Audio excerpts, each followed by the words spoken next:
Wear your pity like perfume somewhere else, my brother hissed across the table. This is my house now. Sit quiet, clean up, and try not to ruin Christmas like you always do. The laugh that followed was small and mean, the kind that burrows under skin and stays. My fork trembled. The lights on the tree blinked like a heartbeat I couldn't control. Mom's eyes slid past me to the roast. Dad cleared his throat, poured himself more wine, and the choir on TV sang a hymn that didn't reach this room. Hi everyone, my name is Kira Wynn, I'm 25. And if you think you know how this ends, stay tuned. He kept needling, about rent I'd already paid, about strays who don't belong, about how I should be grateful for charity. Charity. The word curdled in my mouth. I had built a life in the corners they said were temporary. I'd stacked semesters, late shifts, and dignity like plates that never broke because I never let them. I told myself to breathe, count to 4 on the inhale, 6 on the exhale, the trick my therapist taught me for panic. Cinnamon and clove pressed against the air like a memory I didn't have permission to keep. Then the back of his hand flashed. A hot crack of sound. The chair scraped. The world tilted. Once, twice, and I caught the edge of the table, napkins spilling like white flags I refused to wave. My cheek burned. My ears rang. For a second, the tree blurred into a smear of red and gold, and the angel on top looked away. Get out of my house, he sneered, voice low and satisfied, a smile tucked into the corner like a knife. Mom didn't flinch. Dad lifted the remote and raised the volume. The choir swelled. I stood. Not because anyone helped. No one moved, but because something inside me did. The front door was colder than a verdict. I stepped onto the porch barefoot, snow stinging, the bruise blooming along my jaw. The sky was a hard, unblinking blue. Breath ghosts left my mouth and vanished before they could become words. Behind me the laughter resumed, careful, like they were trying not to spill anything. On the rail, a red ribbon fluttered from an old wreath, its knot cinched tight. I pressed it between my fingers until they stopped shaking. The sting steadied me. I didn't shout. I didn't beg. I memorized the shape of that room through the window. My mother's shoulder, my father's ring, my brother's smirk, and let the memory sharpen like glass. Some gifts don't belong under a tree. And some arrivals are better when they come a week late. The snow crunched beneath me as I walked away from the porch, each step heavier than the last. My cheek still pulsed where his hand had landed, but the greater bruise was deeper, invisible, painted on by the silence of the two people who should have stopped him. I didn't go far that night. Just circled the block, breath clouding in the dark, the hum of Christmas lights mocking me from every neighbor's window. Inside, families laughed, clinked glasses, played music. I thought of how mine had stared straight through me like I was wallpaper already peeled and useless. I kept replaying his words, "Get out of my house." His house. The deed, the papers, the smug authority he wore like a crown. But I knew the truth buried beneath that arrogance. It hadn't always been his. When Mom called it a family home, she meant his future. When Dad said investments, he meant his inheritance. I was a placeholder, tolerated only until they found a way to erase me completely. That night, lying awake in my small apartment across town, I wrote. I poured everything onto paper. Dates, payments I'd made, messages I'd saved. Proof that I hadn't been freeloading. Receipts that told the story of who really kept that house running for years. Every bill I paid when Dad forgot. Every grocery run when Mom ran out. Every dollar scraped together when my brother claimed he was between jobs. I wasn't just an unwanted guest. I was the backbone they pretended didn't exist. A week passed in silence. I didn't answer their half-hearted texts. Didn't pick up calls. The bruise on my face faded into yellow, then pale green, but the fire in my chest only grew darker. Then came the package. I stood at my own doorstep when the courier handed it over. Heavy. Wrapped in brown paper, tied in rough string. My name written in my father's sharp, panicked handwriting. My hands trembled as I cut it open layer by layer. Inside, their mistakes all stacked together, documents they had never wanted me to see. Bank slips. Transfer notes. Signatures. And folded neatly on top, a letter from Dad. Kira, this was all a mistake. Please call me before it's too late. The phone rang 43 times that night. His voice left pleading voicemails, growing hoarse, desperate. I didn't answer. Not yet. Some truths deserve silence before they deserve an answer. The 43rd voicemail ended with a sound I had never heard in my father's voice before. Fear.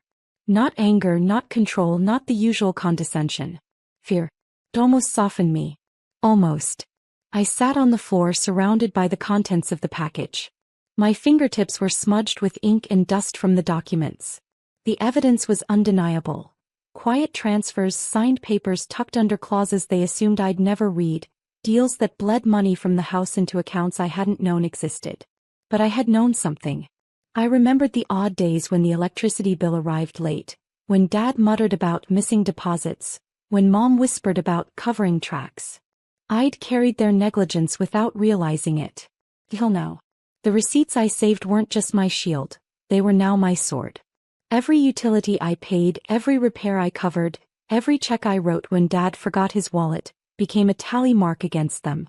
My brother's smirk replayed in my mind, his voice crowning himself king of a house built on my silent sacrifices. The irony gnawed at me.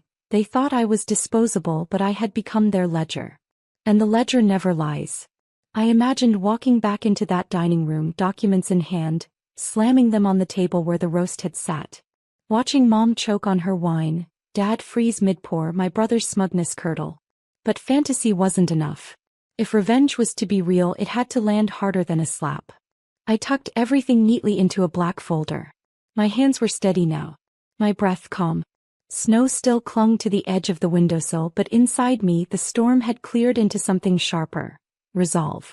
That night, while the neighborhood slept, I wrote a letter of my own. No begging, no apologies, just truth. A truth that cut clean. I was never the guest. I was the keeper. And you mistook silence for weakness. I sealed it with the same red ribbon I had torn from their porch wreath, a piece of Christmas they would never forget. And when I walked to the post office the next morning, sliding that black folder into an overnight envelope addressed to their door, I smiled. Some gifts, once unwrapped, can't ever be returned. The following morning I made coffee strong enough to wake the dead. My phone lit up before I even touched the cup. Missed calls stacked one after another. Dad, Dad, Dad. No good morning, no, are you okay? Just frantic red notifications as though urgency could erase betrayal. I ignored them. Instead I slipped on my coat, scarf and gloves, the black folder gone from my possession now. Its weight shifted to their doorstep. By then the courier would have already delivered it. I pictured the moment Dad sliced it open, the way his hands would tremble as his own signature stared back at him from the page. I didn't need to witness it. Some theater plays better behind curtains. By noon his voice filled my voicemail again, raspy, frantic. Kira, you don't understand, this wasn't supposed to. It's not what you think. Please, it was all a mistake. Just call me back. Please. The word please, I almost didn't recognize it coming from him. For 25 years he had never used it with me. He ordered. He commanded. He dismissed. No. He pleaded. I poured another coffee and let his words sit there, hollow. By evening Mom's call came. Her tone was different. Not fear. Not regret. Whatever game you're playing, Kira, stop it now. You'll ruin everything. Everything. Not me.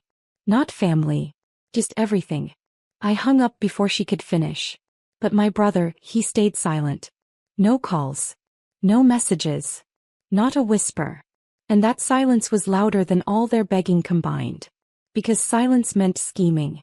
I didn't sleep much that night. The city outside hummed, traffic still pushing through icy streets. But in my apartment it was quiet enough to hear the radiator tick. My thoughts crawled toward one conclusion. The slap had only been the beginning. They wanted me erased. Now cornered, they'd come for me harder. I welcomed it. When I closed my eyes I saw the angel on their Christmas tree, its head turned away as if ashamed. This time I wasn't ashamed. I was waiting. And when my phone finally buzzed at midnight with an unknown number, a cold smile spread across my face. Because I already knew who it was. And I knew what I'd say. The unknown number flashed again, pulsing like a dare. I let it ring twice before answering, pressing the phone slowly to my ear. Kira, my brother's voice finally surfaced, low and deliberate. We need to talk. Not I'm sorry. Not are you okay. Just business. His tone was sharper than the slap, but laced with something new, hesitation. I leaned against the window, the city lights bleeding across the glass. Talk then. He paused, almost calculating. You've made things complicated. Dad's panicking. Mom's furious. You don't want to do this, Kira. You'll destroy the family. A bitter laugh caught in my throat. Family. The word cracked like glass. You destroyed that the second you put your hands on me. His silence confirmed what I already knew. Remorse was foreign to him. He wasn't calling to heal. He was calling to contain. You think those papers will save you? He asked finally. They won't. You don't understand the deals Dad's made. You don't know who's involved. The line chilled. There was the slip. A bigger truth hidden under his arrogance. My heart quickened, but I kept my voice steady. Then enlighten me. But he didn't. Instead he shifted, his tone softening into manipulation. Look, you're angry. Fine. But you don't want to go to war with us. You're alone. We have the house, the money, the name. You have nothing. Nothing. The same word he'd used before Christmas dinner. The word they had built their empire of cruelty on. My chest tightened, but then I smiled. Because nothing was easier to weaponize than silence. And I had filled that silence with receipts, records, and proof. I had nothing, I corrected him softly. Not anymore. I ended the call before he could respond. His voice lingered in the quiet, but I refused to let it root. Outside, snow had started again, flakes tumbling under the street lamp glow. I pressed my forehead against the window, watching them dissolve on the glass. For the first time the cold didn't sting. They thought I was fragile. Disposable. Alone. But they had forgotten one thing. Even the smallest fracture can break the strongest glass, if you strike it at the right angle. The morning after his call, I woke before the sun. Sleep had abandoned me, but focus had not. I brewed coffee, black and bitter, then spread the documents across my table like puzzle pieces waiting to be solved. Every page revealed more than negligence. It showed intent. Dad had signed off on transactions that bled funds from accounts meant to maintain the house. My brother's name appeared on transfers that stretched further than I imagined, into properties, cars, and shell accounts. Mom's signature lingered on receipts that disguised holiday expenses as withdrawals. It wasn't chaos. It was conspiracy. And my silence had bankrolled it all. I organized everything into 3 neat stacks. Household bills I had paid, transfers that exposed their fraud, and evidence of my brother's direct involvement. Staring at those stacks, I realized I wasn't just holding leverage, I was holding a weapon. So I needed to test its weight. I scanned a handful of pages, attached them to an email, and sent it to one recipient. My father. No words in the subject line. No explanation in the body. Just attachments. Minutes later my phone rang. His voice cracked through the speaker. Please. Don't. We can fix this. I'll make it right. His tone wasn't fear of losing me. It was fear of exposure. I let him finish, then replied with 3 quiet words. It's too late. That night I attended a holiday work party. Laughter, music, champagne bubbles rising like promises, but my mind stayed sharp. I wasn't there to celebrate. I was there to be seen. To remind myself I existed outside their control. To breathe in a room where people actually looked at me, spoke my name without venom. Yet even there my phone buzzed under the table. Unknown numbers, blocked IDs, voicemails stacking. My brother's silence had turned into pursuit. He wasn't hiding anymore, he was circling. As I left the party, snow swirled hard in the wind. My boots left prints across fresh drifts, each step carrying me closer to something inevitable. Because by then it wasn't about the slap or the silence or the humiliation. It was about rewriting the story they had forced me into, line by line, page by page. And when my brother finally came knocking, I'd be ready to open the door. The knock came on a Sunday evening, sharp and deliberate, rattling the thin wood of my apartment door. I didn't flinch. I had been waiting for it. When I opened it, my brother stood there, coat collar up, eyes darting down the hallway before meeting mine. His smirk was gone. What remained was calculation. "Can I come in?" he asked, his tone carrying the weight of demand more than request. I stepped aside, not out of obedience but strategy. Let him think I was yielding. Let him underestimate me one more time. Inside he scanned the stacks of paper on my table. His jaw tightened. "You've made copies," he said flatly. "Of course. I replied, pouring tea for myself, not offering him any. The steam curled between us like a barrier. I learned long ago, never hand everything over to people who think they own you. He leaned forward, lowering his voice. You don't get it. If this leaks, it won't just ruin Dad. It'll ruin us all. The deals, these aren't just his. Bigger names are tied to this. People who don't forgive mistakes. His words were supposed to scare me. Instead they sharpened me. So, you're not afraid of losing the family. You're afraid of losing your position in it. He didn't deny it. Silence again became his confession. I stood, walking to the window, snowflakes smearing the glass. You told me I had nothing. But you were wrong. I have truth. And truth doesn't need permission to burn. For the first time his voice wavered. Kira, don't do this. I turned back, eyes steady. I already did. On the table, my phone buzzed with a scheduled email confirmation. Attachments sent to an attorney I'd contacted days earlier. His face paled. The angel on their Christmas tree might have looked away. But me. I had finally learned how to stare without blinking. He stood frozen in my apartment, eyes flicking between the papers, my phone, and me, as though willing one of them to disappear. For the first time my brother looked small. Not the swaggering man who slapped me into silence, not the heir to a house bought with my sweat. Just a boy caught in a game he thought he could control. Dad will fight this, he whispered finally. I shook my head slowly. Dad's already fighting the wrong war. And I'm not in his army anymore. My voice didn't rise. Didn't need to. The calm in it was louder than any scream. He tried again, desperation leaking through. Kira, if this goes public, they'll lose everything. Our name, the house, the business. You'll destroy us. I let the weight of his words hang in the air before answering. No. I'm not destroying us. I'm ending the lie you've all been living in. There's a difference. For a moment, the room was silent except for the hum of the radiator. Snow tapped gently against the window as if applauding the truth at last. I gathered the documents back into the black folder and tucked it under my arm. His eyes followed it like prey follows a predator. But he didn't move. He knew the fight was already over. At the door I paused. Do you remember Christmas night? When you told me to get out of your house. I tilted my head, letting him see the steadiness in my eyes. You were right. That house was never mine. But it will never be yours again either. I stepped into the hallway, the air cooler, freer.